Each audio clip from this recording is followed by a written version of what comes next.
to brać i brać i mieć. Mądra edukacja to ciekawy przekaz, to fajna atmosfera, to czucie, to współpraca i zarazem zróżnicowanie. I co najważniejsze, nauka przez działanie. Bo dla nauczycieli to nie lada gratka, i nadciąga wesoła i niemała gramatka.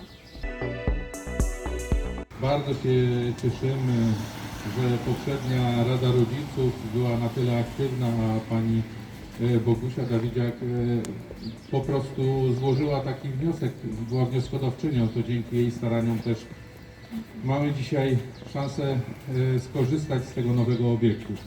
Bardzo się cieszę, że w ogóle jest budżet obywatelski. To trzeba podkreślić, że on chyba się trochę rozpędza, mam nadzieję. Wszyscy mieszkańcy Pucka mogą uczyć się od osób związanych ze szkołą, jak należy obywatelsko włączać się w życie miasta.